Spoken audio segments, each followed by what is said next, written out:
এই একটি ইস্তেগফার বেশি বেশি পড়ুন, আল্লাহ তাআলা মনের সকল আশা পূরণ করবেন। অনেকেই আছেন খুব বিপদের ভিতরে আছেন, সন্তানের ভিতরে সংসারে অশান্তি, সন্তান কথা শোনে না, মেয়ের বিয়ে হচ্ছে না, সন্তান কথা শোনে না, বখাটে ছেলেদের সাথে চলাফেরা করে। আপনি যদি ইস্তেগফারের আমলটা বেশি বেশি করতে পারেন, আম্মাজান আয়েশা রাদিয়াল্লাহু তাআলা আনহা তিনি আমাদেরকে জানিয়ে দিয়েছেন নবীজি সাল্লাল্লাহু আলাইহি ওয়াসাল্লাম শেষ জীবনে বেশি বেশি ইস্তেগফার পড়তেন এবং সাহাবায়ে কেরামদেরকে বলতেন তোমরা বেশি বেশি ইস্তেগফার পড়ো। নবীজি সাল্লাল্লাহু আলাইহি ওয়াসাল্লামের সামনে পিছনে আগে পরে কোনো গুনাহ ছিল না, তারপরও নবীজি সাল্লাল্লাহু আলাইহি ওয়াসাল্লাম এক রায়াতে আছে ৭০ বার দিনে ইস্তেগফার করতেন, অন্য রায়াতে আছে ১০০ বার নবীজি ইস্তেগফার করতেন, আল্লাহ পাক রব্বুল আলামিনের কাছে ক্ষমা প্রার্থনা করতেন। সুতরাং ইস্তেগফার হচ্ছে এমন একটি আমল, ইস্তেগফারের আমলের ব্যাপারে আল্লাহ পাক রব্বুল আলামিন পবিত্র কোরআনুল কারীমের ভিতর আয়াত নাজিল করে দিয়েছেন।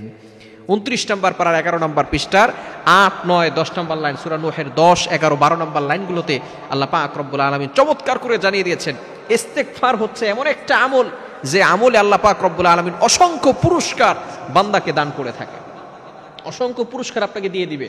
আপনার কোনো টেনশন করতে হবে না, মনের সকল নেক আশাগুলো আল্লাহ তাআলা কবুল করবেন। আল্লাহ তাআলা সূরা নূহের ভিতরে বলে দিয়েছেন ১০, ১১, ১২ এই আয়াতগুলোতে, ফাকুলতু আস্তাগফিরু রাব্বাকুম ইন্নাহু কানা গফফারা ইউরসিলিস সামাআ আলাইকুম মিদরারা।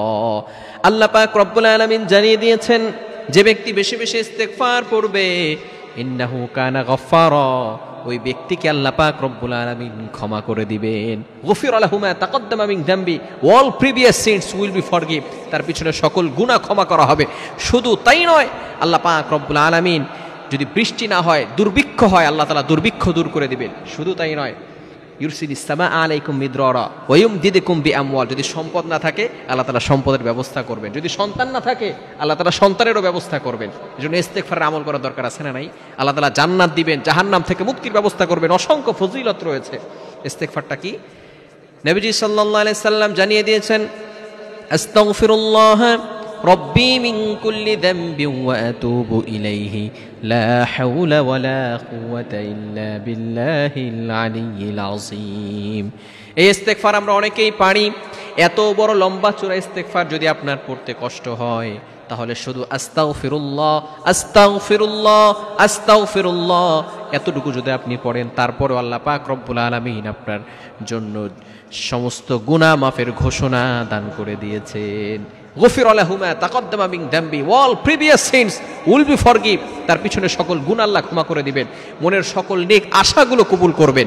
হাদিসের ভিতরে এসেছে মাল্লাজিবাল ইস্তিগফার জাআলাল্লাহু লাহু মিন কুল্লি দিকিন মাখরাজা, যে ব্যক্তি প্রতিনিয়ত ইস্তেগফারের সাথে আঠার মতো লেগে থাকে, কাঁঠালের আঠা আছে না, আঠার মতো যে ব্যক্তি ইস্তেগফারের সাথে লেগে থাকে, আল্লাহ পাক রব্বুল আলামিন প্রটেক্ট ফ্রম অল অ্যাক্সিডেন্ট, সকল বিপদ আপদ থেকে হেফাজত করে দেন। এবং সে যদি বিপদেও পড়ে যায় তার জন্য আল্লাহ পাক রব্বুল আলামিন মুক্তির জন্য হাজারো পথ খুলে দেন।